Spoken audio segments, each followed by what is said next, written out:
नमस्ते। अंग्रेजी के इस मेरे सत्र में आपका स्वागत है।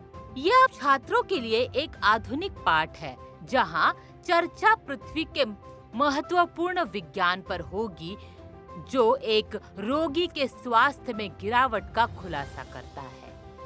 पृथ्वी खराब स्वास्थ्य वाले रोगी की तरह है। यहाँ जो बड़ा सवाल पूछा जा रहा है वो ये है कि क्या हम अपने उत्तराधिकारियों को बढ़ते हुए रेगिस्तान, सशक्त परिदृश्य और कमजोर होते पर्यावरण का झुलसा हुआ ग्रह छोड़ने वाले हैं। अधिकतर देशों में पर्यावरण खराब होता जा रहा है।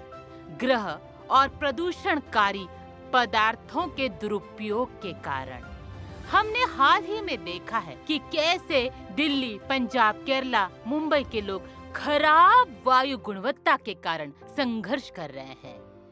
एक नोटिस है, लुसाका, जाम्बिया के चिड़ियाघर में एक पिंजरे में दुनिया का सबसे खतरनाक जानवर है। हालांकि पिंजरे में कोई जानवर नहीं है, केवल एक आईना है जिसमें आप स्वयं को देख सकते हैं।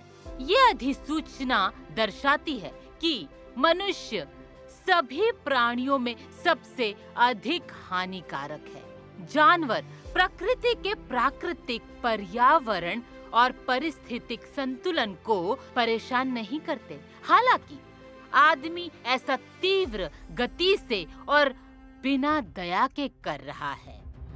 मत्स्य पालन, जंगल, घास के मैदान और फसल भूमि समाप्त हो रही है। ये जैविक प्रणालियों के कुछ उदाहरण हैं।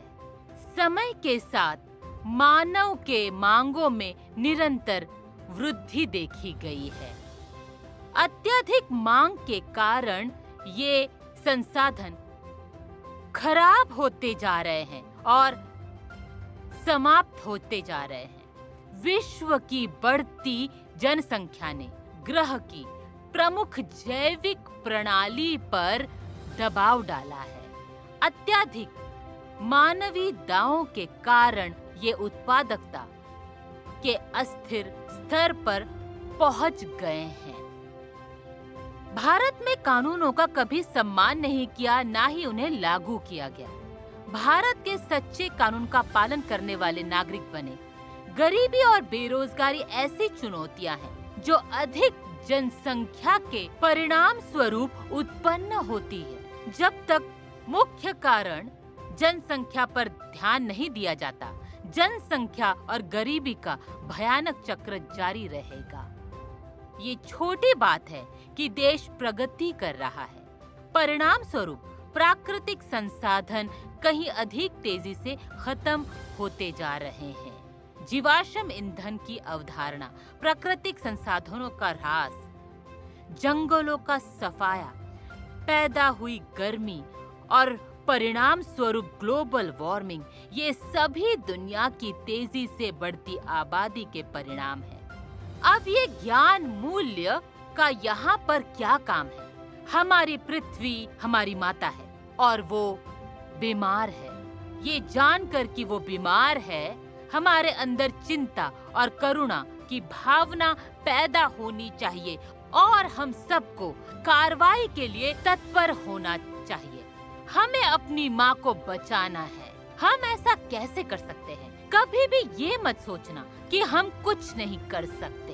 वास्तव में आप ही हो जो कुछ कर सकते हो। ये ज्ञान आपके हृदय में हमेशा के लिए प्रज्वलित रहना चाहिए और जब माँ पर दोबारा हमला हो तो आपको उठना चाहिए और धरती के पुत्र के रूप में आपको कार्य करना चाहिए। धरती के साथ खड़े रहो जो तुम्हारी माँ है, जो हमारी माँ है। सवाल और जवाब लिखो और मैं एक और मूल्य के साथ तुम्हारे पास वापस आऊंगी। शुभकामनाएं।